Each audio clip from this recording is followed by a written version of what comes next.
it. So, welcome, ladies, and those of you who are on the replay. We are having Brian, our guest for this evening, who happens to be the first guy who has come along. I have massive respect and the utmost trust and faith in Brian, which is why I invited him along. Brian I've worked with for almost 6 years now. So Brian has been there on every stage of my journey from rock bottom to where we are now. So everything that you ladies all benefit from within all the trainings, the videos, the calls, everything you see online, Brian has played such a big part in all of that. So yeah, I thought it was going to be a great idea to bring him along and let him impart some of his wonderful wisdom for you all. So I'm now gonna shut up. My cheeks are now red for not pressing the record button. Well, you more than made up for it. He did. So you can get started on where you want to get started, if you want to introduce yourself or just go dive straight in. I know, Brian, we agreed we were going to look at boundaries, self-care, self-love. So we'll just see where the conversation takes us all. So I am now I'll add a little context to my journey as well. I grew up with undiagnosed autism spectrum, ADHD, dyslexia, and probably a math learning disorder called dyscalculia. So life was rough. Everybody was hard on me. I felt like I was always in the way, never made anybody happy. And I felt like my being in the world was an inconvenience to everyone. And what allowed me to keep going through all of that is when I saw everybody else having friends and going to parties and seemingly doing well, I kept asking myself, why not me? Why can't I do there? It didn't make sense to me that I wasn't able to do that. And when I considered self-harm or ending it all, another voice would pop up and say, hang on, Brian, this is not as good as it gets. I don't know where the voice came from. I'm not going to wear myself out trying to figure it out. I'm just glad it's there, and it's been dependable for 53 years. Wow. Ouch. So, and I had cancer when I was 18. It was my graduation present from high school. And once I survived that, that was a huge wake-up call. It was not only traumatic, it also put things in perspective that I needed to take life more seriously, be more conscious, more deliberate, more proactive. And that started my 30+ year journey of where I am now. Because what I committed to is learning all the skills I could to be in control of my emotions, my thinking, having better boundaries so that the people that were in my circle were there to lift me up as opposed to tear me down. And that's not an all or nothing switch. It takes time. See if you can renegotiate boundaries. If not, how do you end those relationships, finding new ones, setting the boundaries with them so they understand it. And there's just this big dance that's always going on, and you're choosing the right partners. And some just need to sit off to the side and watch. You can't trust them on the dance floor. You don't like the way they dance, different rhythms, or they don't listen to you. They always want to lead, always want to be in control. So when you think about relationships, that metaphor can come in handy. And boundaries often start, at least they did in my case, with family. Oh, because yeah. in learning how your own mind works, how people's minds work with expectations and assumptions, and you start to realize just how messed up those relationships have been all these years. And then you try to circle back and say, hey, Ma, guess what I learned? You'll love this too. And you introduce it, and it requires her to introspect, take some accountability, and be interested in the same change you are interested in.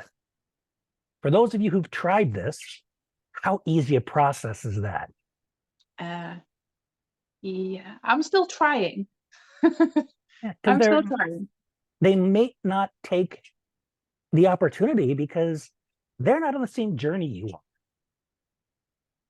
Their denial, compartmentalization, rationalizing could be part of how they survive. And so many people, even with the brightest smile and the seemingly positive attitude, can very well be in survival mode. All the positivity is a mask so that you don't know they're vulnerable. Because in our culture, vulnerability is how everyone shows up, right? Of course not. We are, because we realize how keeping things locked up is making us sick. And we want to be able to enjoy life, be more open to it, be awestruck by it. And the people that don't want to do that, they'll poke fun at you. Hey, you're spacing out again. Hey, you're looking off to the stars. You got to keep your feet grounded. What they're telling you is you're supposed to play it safe. You're not supposed to have wonder and consider the universe to be abundant. That's all woo-woo. And you find quickly just how many people kind of live in that state. They're reactive. They don't have too many plans for the future. And they're like one stroke away from drowning. So when you find the majority of the people are like that around you, what the heck do you do? This is actually a question for the room. Yeah, so ladies, those of you who want to, you can drop your comments in the chat as well. I'll read them out. Anne did drop in a compliment saying, no way are you 53, you look way younger.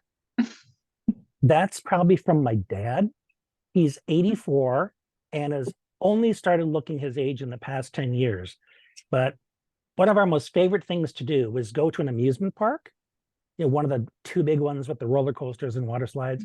And there was a guy like right in the middle of one of the big walkways saying, I'll guess your weight or guess your age for such and such. We always went with the age and no one ever got it. They judged him as being 20 years younger than he actually was, easily. Wow. So if I look younger, I got to hand it to that DNA. That DNA also gave me the autism, which brings its own host of problems. So I guess it balances out. But yeah, back to the question you posed about, how do you do that? I think with the boundaries with family is a case of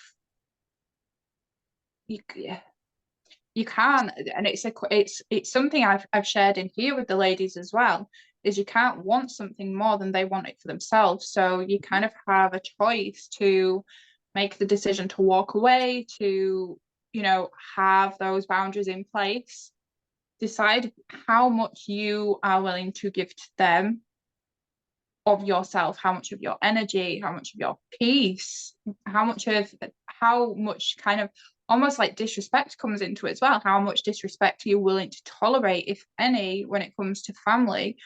And I think it was a recent conversation I'd had as well around blood of the covenant is not thicker than water of the womb, or the other way around. So there's this whole conversation then around family ties, that there is this expectation that we have to put up with, the disrespect. We have to put up with abusive behavior, manipulative behavior, narcissism within families, because, hey, they're family, they're blood. You don't get a second one.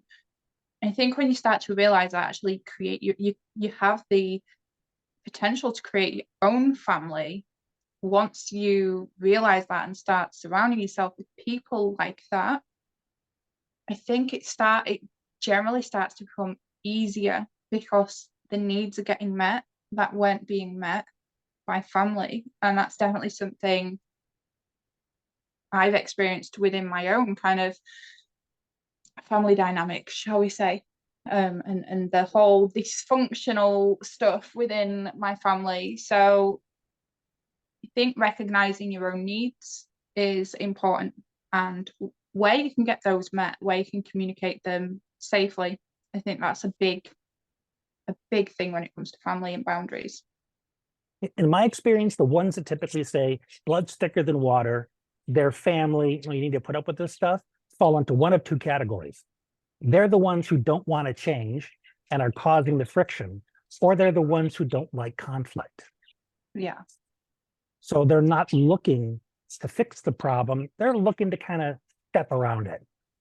Yeah. And like what you were saying, Beck, when the family doesn't buy into what it is you're sharing with them, insights or whatnot, it's important that you get to the point where you realize this is a person who doesn't want to learn how to better be in a relationship with me.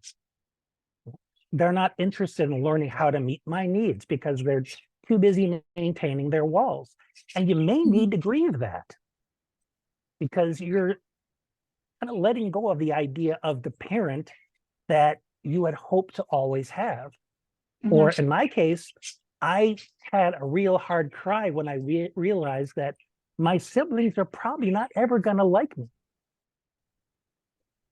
Because I always hoped that if I got better, if I got healthier, all those bad things they thought about me would fall to the wayside. They'd give me another chance. But when I realized that was probably never going to happen, I grieved the loss of that dream. And now I'm cool with it. Because I was able to accept the reality after I grieved it. And the people that I get the most emotional support from, the encouragement, the attaboys, the majority of them are in the UK. So someday I'm going to have to make my way over there. Because I met all of my UK friends through business, memberships, and whatnot. And we're all there for similar reasons. So we have similar values, similar ambitions, similar boundaries. So it's like you step into a room with people that say, we're so glad that you're here. How can we help you? And that is very much the contrast to what I grew up with. So it's easier to be vulnerable and take chances and ask for help and be vulnerable in places like this. Yeah. Because that's the understanding coming into it. This is who we are. This is what we value. This is how we roll. If you don't jive with that, here's the door. And that's how it needs to be. Let me just drop in the chat. I've got a few comments going on. Anne said, I don't need to worry about boundaries with my family seeing as they disowned me. Wow. I mean, we've had discussions around that as well. I mean, if you wanted a one thing I'm curious about is what was the hair that broke the camel's back? What needs to happen for a family to disown you? Yeah. And marrying someone who's not from that country. That's what it was.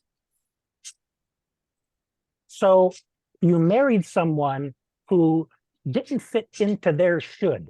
Yeah. Wow, that's an obscenity. Yep. Yeah. So how long you been married now?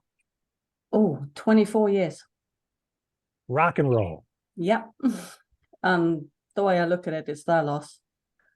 It absolutely is. Yes. I remember telling them, and the last words from my mum was, she turned around and she said, well, as far as I'm concerned, I have no daughter. And I said, fine. Well, in some respects, you're ultimately doing that daughter a favor. Yeah. Yeah. Might I ask what country? Sweden. Wait, Sweden? Yeah, that's where I'm from. Okay, now what country is your spouse from? UK. And there's such a difference that you might as well have been joining a racist group or something? Yeah, pretty much. I do not get that logic. No, nor do I. Well, you're just going to have to make your own dent in the universe without them. And Anne is certainly doing that. Amanda shared, I think I've said this same quote before several times. So, blood of the covenant, water of the womb, in this group, but you can hand people all of the tools in the world, but you can't do the work for them or force them to do it. Yeah, so it's the same. That's kind of like if you were to do someone's prison sentence for them, that they would then have the turnaround. Hey, thanks for doing all that time for me. I see life differently now. I'm going to turn over a new leaf and be a good person. It doesn't work like that. Yeah. And no matter how much you try to convince them, they very well could dig in more because they're so protected about their way of doing things. They're right about stuff. You should just give up this ridiculous fix yourself and just accept who you are with all of the baggage and all of the unhealed trauma. And there are people that will make those two very conflated or very confused. They'll look at who they are in that moment, the only person they've known themselves to be, full of anxiety and insecurity and bad habits and lousy relationship skills, and say, but this is me. This is who I am. All right. Tell me one part of you that's you. This is going to be fun for you, Beck. Tell me a part of you that's you. Well, I like to play a sport. Okay, that's something you do. But who are you? Oh, well, I'm a dad. Okay, that's a role. Who are you? And you can pretty much just pick all those little things off. You say, oh, I'm very sensitive. Okay. Is that conditioned or you always had that? Got to take a look at it. Because the parts that are you, depending on how you perceive things, I'm Buddhist, so I think of it a little bit differently. Who you are is very dynamic. It's like when you see water, sometimes it's waves, sometimes it's ice, sometimes it's steam. It's always adjusting just like you are. You're not always that same state. Sometimes you're still, sometimes you're moving. So anytime you refer to yourself in a fixed way, that I'm spiritual, or I'm this kind of emotion, or I have this job, no, that's not you, because that's not what you are always doing. If you say, well, I'm a lawyer because I only lawyer, I don't do anything else but lawyering. Okay, well, maybe that's become part of you. But if you weren't a lawyer, would you disappear? Would there be something left? If so, what's left is closer to being you than the lawyering. So we have so many labels or concepts that we use, and then we try to honor those labels. I can't grow because I've decided I'm this person. So I've got to stay stuck in order to maintain that perception, that idea. But if you allow yourself to be much more like water, more responsive, more adaptive, more resilient, it makes it easier to be open and curious. And that's not necessarily an easy shift to make, because we tend to be grounded in this idea of me, this is me, and these are my feelings, and this is what I think, and this is my opinion.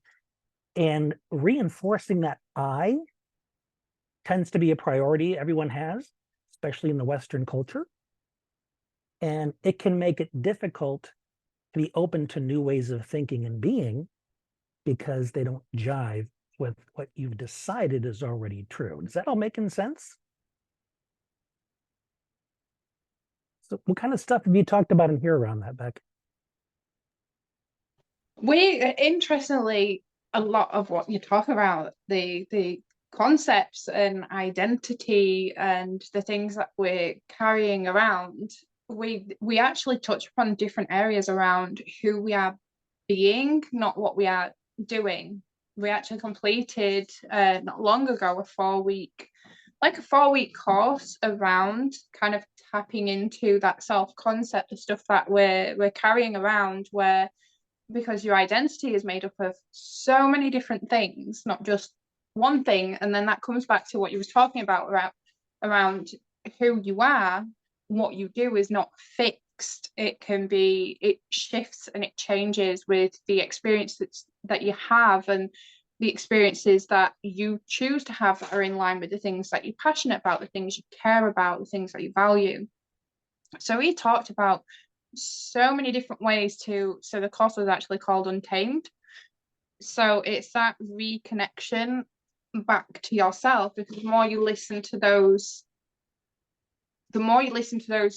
judgments within yourself, and I'm this and I'm that, and adding them to your identity, the more you're actually taking yourself away from who you actually are, and it creates such a big disconnect. So we do work on different ways. We have various different calls in here, different topics, different themes, but underneath it all is that reconnection with who you're being, that you matter, that the self-care and the self-love and the trust that you build for yourself is underneath all of that. So we kind of go around lots of different things, but it all comes back to the same, is who you are being in your life, how you're showing up for yourself, how you're showing up in life, which is really important. I'm just going to check for other comments.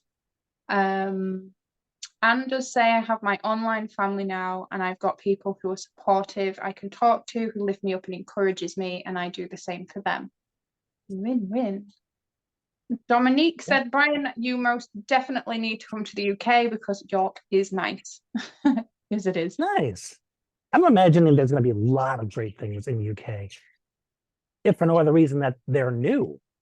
Yeah. And I'll be enjoying them with very spectacular people. Okay, let me just check. Anne was saying, she said numerous shifts in the past few years. Very proud of who you are now, as you should be.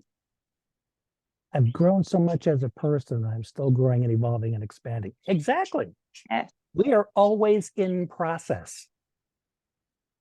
And one of the things I want to just remind you of, Beck, not like you need a reminder, but in all the years we've worked together, you have seen me change the way I show up, change the way I offer my services, the format in which I'm offering them, because as I become more comfortable in my own skin and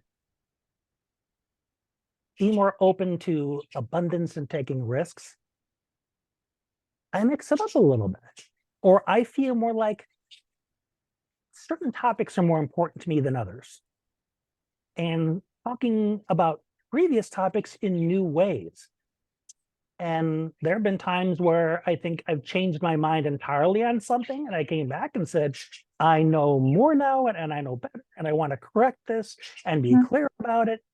Because if I do that, it gives a form of permission to others that are engaging with me, because they often just need to see one person do it successfully to know that there's less risk than they imagined. Yeah. So as leaders, it's important that we practice what we preach, because we need to go first. You can't say, well, I've never done this, but I read about it and it might be good for you. You go ahead and check it out and let me know how it went for you. Yeah. It's too removed from a person, because then if they mess it up, who do they got to look to for processing and how to do it differently next time? You've never tried it. Exactly. But if you've done it too, and you can speak with authority and insider knowledge because you've been there, you've done that, you pulled it off, that gives you more credibility and authority than anything else. You practice it, you do it. And that's interestingly a message for the ladies in here who have businesses or have designs. Here's looking at you, Dom. For the future of things that you want to do, is like your experiences in who you are as women, the things you've overcome, the things you've worked through, the things you're still working on, gives you that authority. It gives you, and I bring this home as much as I possibly can, because the whole, well, I'm not an expert and I'm not this and I'm not that, and the whole, the comparison things that go on. It's really important for the ladies in here to hear what you're saying, that you can still be successful and still be in process, to still share the journeys, the stumbles, the left turns when you ought to have taken a right turn, and you know, all the rest of it. Those are the things that matter, that are going to, you know, build that connection, whether it be with friendships with new people as well, is going to build that connection, because it makes it okay to be less than perfect. It makes it okay to know that your experience has value in it, and there are people out there that are going to want to hear what you've encountered, what you've grown from, what you've overcome, you know, what you learn, maybe the difficulties and how you navigated that. So if ever anyone in here needed that message, is don't underestimate the power of the things that you are working through or have worked through when it comes to your credibility in what it is that you do, because that makes you who you are. So yeah, that's my two cents just there. One thing that's important to remember, and this isn't necessarily a boundary you are able to set right out of the gate. If boundaries are something you're fuzzy with, you may have to learn this down the road, but it's something called non-participation. You know, I borrowed that from Gandhi, which is you don't fight them, you don't resist them, you just don't play by their rules, because their rules are obscene. So if someone's very competitive and you make a mistake and they say, ha, ha, ha, you messed up, I bet you feel pretty stupid, you can honestly say, no, I don't actually. I'm grateful for the opportunity to learn something. And if they continue with the, yeah, but you really screwed up, didn't you? You can say, I'm sorry, I'm not familiar with this game, but by the way it sounds, I have absolutely no interest in participating. And that's not just language. That's deep belief in, you know, confidence in your position. I'm a human being. Make mistakes just like everybody else, including you, Mr. Insecurity. This is something that you're saying in your mind, by the way. Not saying it out loud.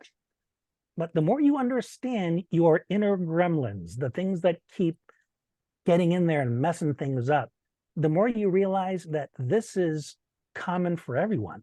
Some mask it better. Some will try and lie as though they're not completely transparent and pretend like they've got it all together. But when you understand the game, you can start to feel some compassion for others because they're stuck in the ignorance of this fact. You don't want to convince them of how much you understand about human psychology and how you see right through them. It's a waste of oxygen. It'll pump up your ego, but it'll just cause greater resistance and conflict between the two of you. Instead, you model, this is what I believe, this is what I'm operating under, and I don't need you if this is how you're going to do things. So you're setting a firm boundary that says, this type of conversation between us is not going to get you a positive result. So you might want to avoid this in the future. And who knows, they might warm up to your point of view because of the strength that you demonstrate when you're setting that boundary. You're not yelling at them and chewing them out and saying how rude they are, how insensitive. That's not how you roll. You come from that place of confidence, groundedness. Don't I say certainty? Because certainty implies that you know. But I'm talking about certainty in this case where you are certain of the results you will get using your current position because of how successful it's been in the past. Yeah. So you're speaking from lived experience as opposed to book knowledge. Yeah, there's evidence to back it up. Amanda said she defaults to this strategy. I don't have the energy to play the games. Right on. Yeah. And let me piggyback on that, Amanda. Protecting your energy is one of the most fundamental qualities of a boundary. And in my case, one thing I haven't thrown in yet is I have a couple chronic disabilities. One is MS, another is Ehlers-Danlos, and some other obscure things. But physically, my energy gets drained by talking to people. because I'm short of breath because of the fatigue. So if people just want to, hey, let's have a chat. No, we better have I better know you well and know that every conversation we have is going to be stellar. Like Beck and I could talk easily for 2 hours and we're just getting started, you know, because we connect on so many things. Plus, we've known each other for so long. But other people, you talk to them and they just kind of want people contact because they're bored. And I'd rather do root canal without anesthetic. You know, I need it to be a back and forth and energetic, and we're sharing energies and having aha moments. And that's the kind of conversations I'll have time for. Yeah. Because my energy needs to be reserved for my clients, my dearest friends, and my family. And if you don't fall within that circle, I'm not going to risk it. And that's just being realistic. Yeah, and it's interesting. I'm going to pick up on Anne's comment in a sec. Is that also can lead into the people pleasing area as well. If you feel like you're constantly having to make yourself available for conversations because you're kind-hearted and you care about the people and you have compassion and you want to be there for your friends and your relationships, so often then there's that almost like conflict between, I don't really have the energy and I don't have the capacity physically or otherwise to be there, but I also want to be a good friend. I also want to be a good partner. So I suppose I'm going to have to. So there's like people pleasing interlinked with that boundary as well, is knowing that. What I'm hearing, the words you're using is there's a should in there. If I want to be a good friend, I should be that person who's available at 1 a.m. for problem. If I'm going to be a good spouse, I should let my significant other dump on me, because who else are they going to talk to? I'm their significant other. And you create this story to make the boundaries flimsy and put yourself in a position where, because of your role, you don't have a choice. Yeah, you bend your own boundary. Because of that should, which was given to you by someone else, the person who couldn't be pleased. Because they're the ones who are always making anything from them conditional. One of my mom's favorite phrases before she asked a favor, she'd say, "How much do you love me?" Oh, that one. And then she'd ask you for a favor, and usually the favor sucked. So if you didn't do it, you didn't love her. Now, how's that for a mind job? Ooh, grim. Hearing that my whole life. So under those circumstances, that's why we get stuck in these transactional relationships. You think, well, I must do that, or I'm not good enough in this role. Because my mom taught me that if I loved her, I would do these things to please her. So now love means people pleasing. Yeah. It's interesting how you can trace back where that got instilled. So a couple of comments going on. So Anne said that what we've been talking about reminded her of the boundary she set with her previous manager. Becky knows the story. Yes, I do. So really quickly for context. But I don't know the story. So Anne, in her career, worked as part of a team that gained, I think, a new manager, or a change in managers. Now, this manager was another female that was often pulling Anne down in terms of her confidence level. You're not very confident within yourself. Finding just great opportunity to attempt to cause Anne to feel inferior, that she wasn't doing enough, wasn't good enough for her job. Now, Anne had a work meeting that she'd been quite, I mean, I ought to let Anne tell this story because Anne knows this better than me. So you are more than welcome to, Anne, if you I want don't to care if you look like a zombie, look at me. and me. Okay, I'll put the camera on. Oh, and I've got to open my laptop. There she is. Oh. There's nothing zombie-ish about this. Nope. Oh God, it's like mega bright. Well, let me see. Whoa. There. Oh, I can see myself. Hi, hello.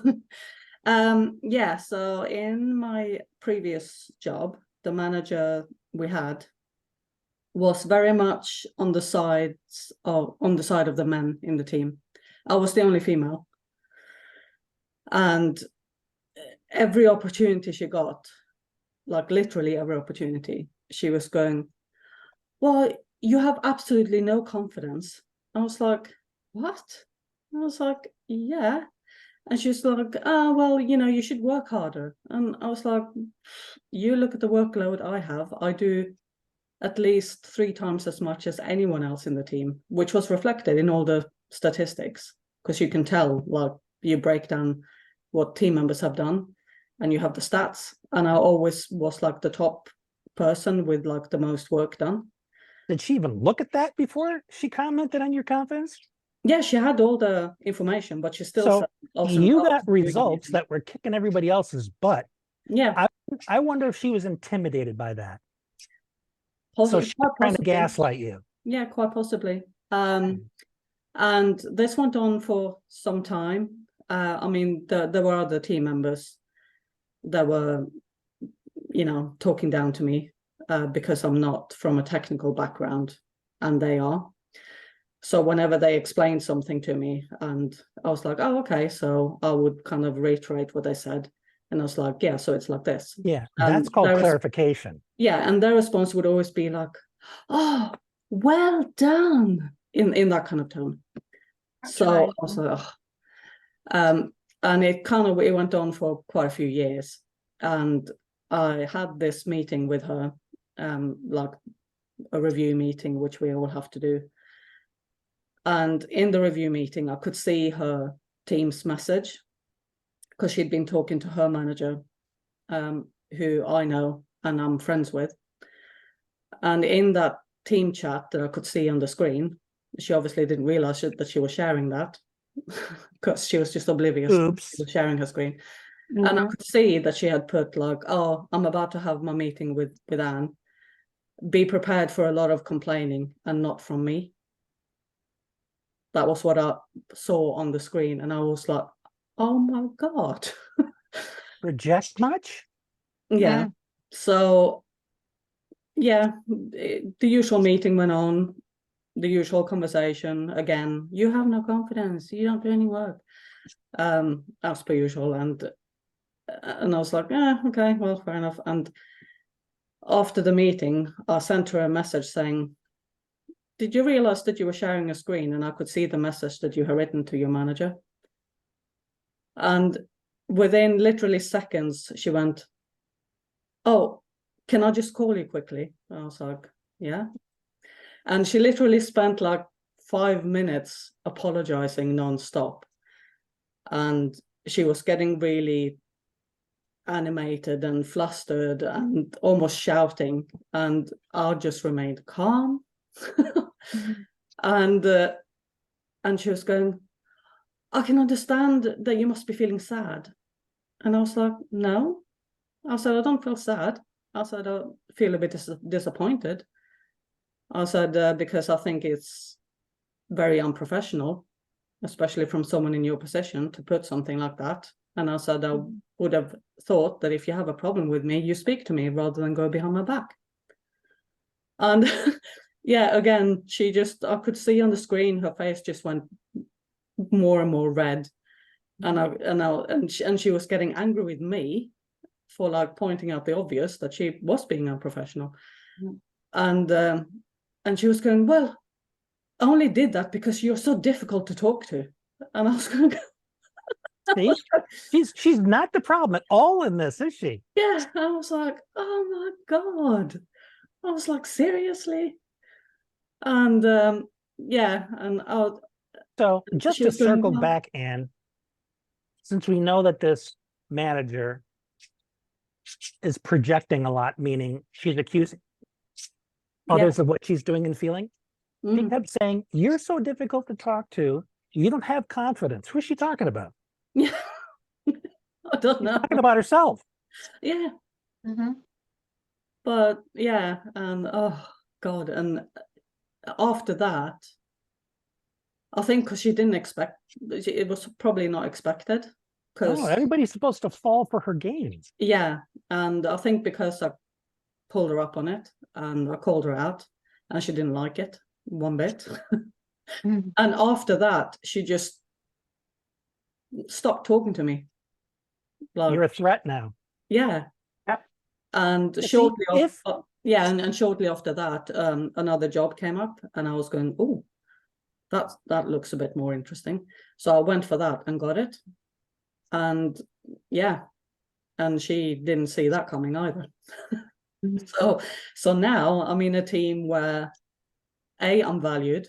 I'm not being spoken down to. You know, I can have jokes with them. Yes, and it's another team with just men. But it's the team dynamics, it couldn't be more different. It's like night and day. They're Yeah. really welcoming, they're really supportive, they're inclusive. It's yeah, and like the stress that I had in that previous team has just completely gone. well, if that doesn't encapsulate everything we've been talking about, I don't know what does. Yeah. Mhm. You got all these people So, with different boundaries and mindsets and values, and it just feels miserable to be there. But then you switch and you Yeah. see that it's possible for the same gender makeup to have a completely different culture mm, that's equitable and inclusive, and yeah. they don't care what your body says. It's like, hey, No. you're one of us, come on in. Yeah. It's amazing. It's a wonderful demonstration of that Yeah. it can be better. You need to find your people, Yeah. because there are people that will conclude, oh, all jobs suck, everybody hates their job. Then sometimes I'll be inclined to ask them, when did you decide that was true? Because if you believe that, you're going to operate as though it's true, and you're going to stay right where you are because you've convinced yourself there's no improvement out there to be had. And then there's stories like yours, Anne, which came down to an opportunity presented itself, and you saw you were worthy of that opportunity, and you took a chance. If Yeah. more people did that, so many people would be happier instead of saying, oh, I'll never get it anyway. Let's just go back to wallowing in the pig trough. Yep. Yeah. And you can bet we all had a party in Discord when Anne shared that one. Oh, Yeah. was it recent that happened? Not that long ago. No, a couple of months, maybe Yeah. about 3 or 4 months ago. Yeah.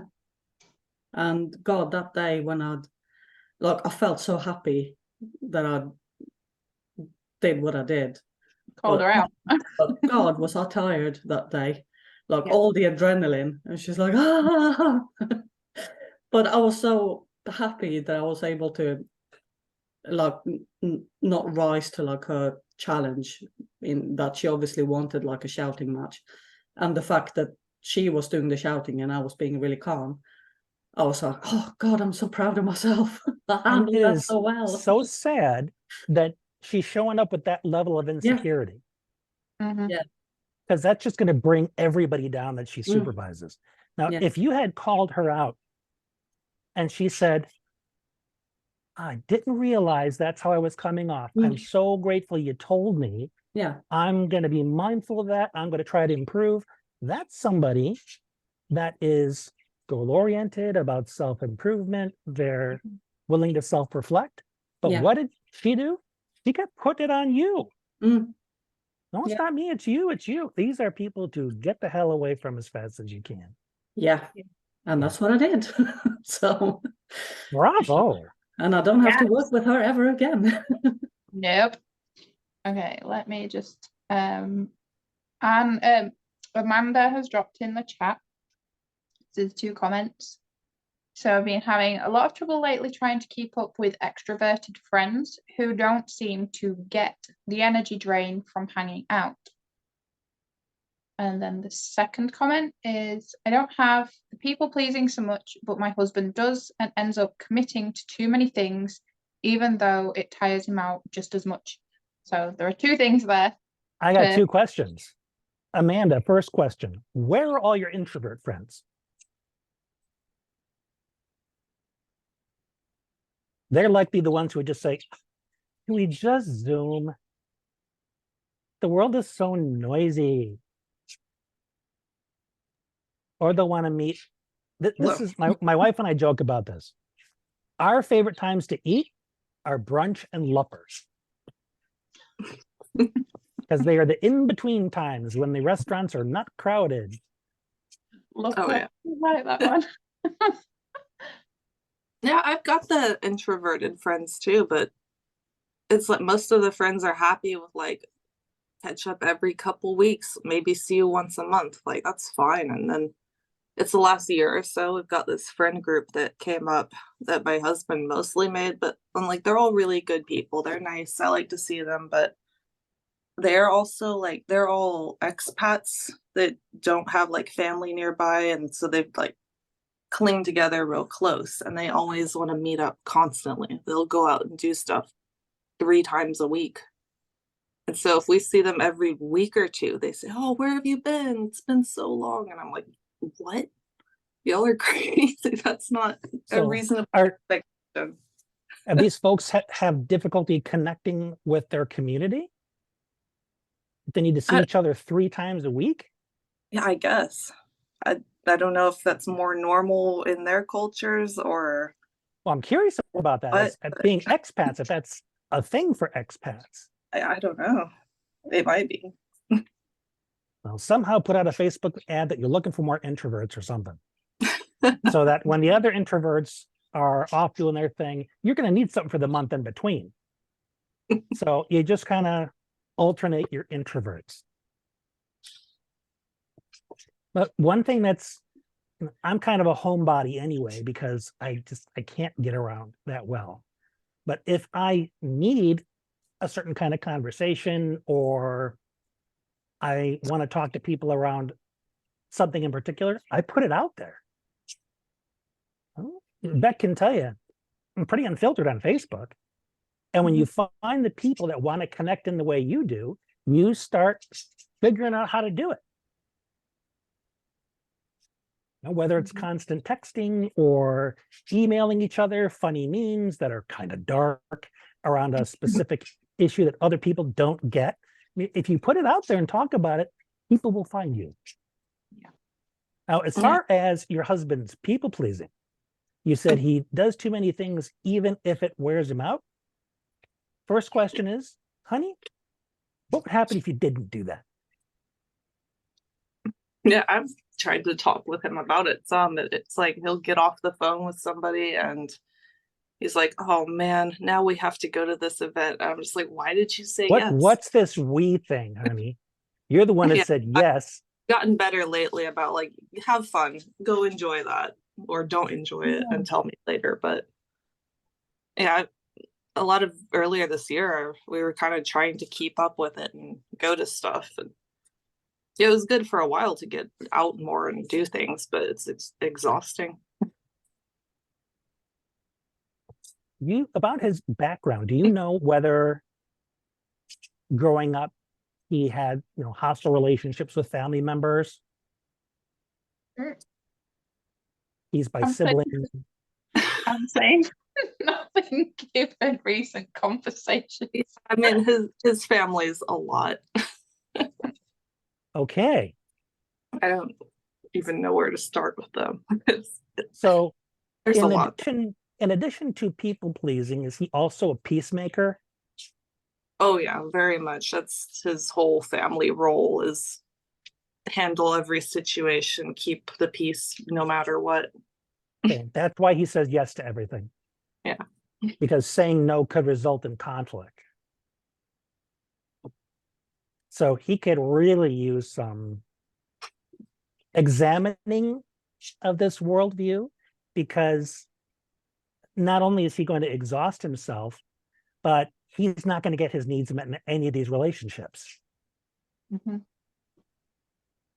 Too transactional, too one-sided. He needs to get in touch with, it's okay if there's something in it for you. Yeah. But if he grew up being that peacemaker all the time, it was all about making sure everybody else's needs were met. It's a pretty miserable existence. Does he laugh much? Yeah. What's he laugh at? No, I mean, we crack up all day long about jokes and just everything. It's interesting to see what people laugh at that can give you kind of insight. If it's darker, if it's schadenfreude, That's more. laughing at somebody else getting hurt. That guy got it in the junk. What a jerk. What were you gonna say, Amanda?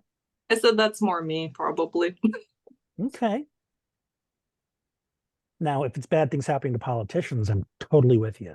But if Mhm. it's the average Joe, I won't get too much into that, but it can give you a sense of where you're at emotionally, the things you find funny or the things you get angry about. So there are a lot of little indicators that can help you check in, but you're not out there doing things to people in order to laugh at them. So I think you're safe. But if I would encourage your husband to see if he can connect with someone, even if it's just a buddy that tells him straight. And he wants to hear it in order to make some adjustments. Because I can't imagine that he's doing any of these things for people and feeling fulfilled by it. No, he's annoyed and then keeps doing them. Well, one question you can ask him is this what you want your legacy to be? That when people remember you, oh, I remember him, he never said no. He also never slept. I don't know what that's about, but he was such a giving friend. And they don't know that secretly he was dying out for somebody to offer. Hey, can I do this for you, man? Does he ask for help, by the way? No. Of course not. Yeah. It's Yeah, his but job to give.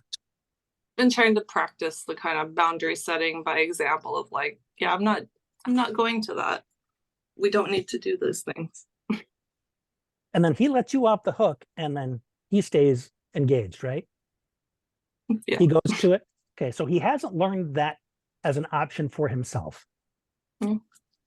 That's something you're able to do, and he lets you do it because he doesn't want conflict with you. Yeah. Mhm. So he just goes off and sacrifices himself to the gods and continues to be the one who doesn't get his needs met. So we want to ask, is this what you see in working for you long term? You want to stick with this? Or would you like to consider something else, something different, something new? And that'll be interesting to see how he responds to that. Yeah. If he even thinks he has the option. And then maybe we got to smack him around a little bit, depending on what he says. Yeah. Well, we got a few minutes here, Beck. Yeah. You want to Yeah. try and wrap things up or answer Yeah. another question? Dom shared that she's good. To be fair, me and Dom have worked on boundaries. She was in my last round of Sasshole and we'll be going back through it again this time around. So she did say it's just nice to be back on calls, which is great. So if any of you have anything else you want to ask, please do, or anything you want to share, or any feedback you want to give to Brian. We've got a couple of minutes to do that. Or if Brian has anything you want to drop in before you go, you are more than welcome to. The one thing I always circle back around to is one of the biggest gifts you can give yourself is declaring that you are a human being, and as such, you were born to be imperfect. Because if you were not, where would the curiosity to learn and grow come from? All your problems were solved. You had the perfect thinking all the time. You would get bored pretty fast. Not to mention the world would be a pretty dangerous place to be in. And they would be annoyed by you. Oh, look at you, Miss Perfect. Literally. You don't need that trouble. You want to be able to have some humility. Self-compassion is best practice in those moments where you're human, where you make a mistake so that you can learn from experience. The best place to learn as opposed to book learning. So allow yourself to be human and imperfect and be compassionate and loving towards that person that is brave and taking risks and being willing to explore. You can treat yourself that way. It's very difficult for anyone else to knock you down, because what they're essentially doing is camouflaging their own insecurity. But you know what they're really doing. So you're compassionate to them. And you wish that some point in the future, they may get a clue and experience some of the same shifts that you've experienced. But in the event they don't, it's not your problem. You are wishing them well, sending them on their way, while you return to the way you want to show up. So I hope that's a good way to wrap things up. Amen. All right, those of you in the UK, bedtime. Go sleep. Not for a few hours for me. Dom did say, lovely chat, Brian. Thank you so much for being our guest. If you do ever come to the UK, I hope you let me and Becky know so that we can meet you. I'm sure Brian will. It's on my bucket list. I am trying to find all kinds of ways to make it happen. And Anne said, this has been amazing. Thank you for sharing your wisdom. Happy to serve and contribute. And I'm everywhere, all over social media. I'm easy to find. So if we aren't connected, feel free to look me up. Yes, very quickly, Amanda also added, great talk. I love the bit about the boundaries starting with family, since that's where you can learn to identify the patterns that you have. Bingo. Yep. So, yeah, so ladies, I'll drop links to Brian's page and group and Facebook in your dashboard, along with any relevant things that Brian might be having going on that are coming up. There's always something. There is, and obviously details around Empower as well. So I'll drop any details there, which I also might add is also a female-only space, which is absolutely incredible to be part of. So thank you, Brian, so much. Thank you so much for having me back. It's been an absolute blast. My pleasure. Okay, ladies, until our next time, take care of yourselves. I will put the replay up in your dashboard along with the transcript, and please do connect with Brian too. So take care of yourselves, lovelies, and thank you, Brian. Thank you. Bye. Take care, everybody.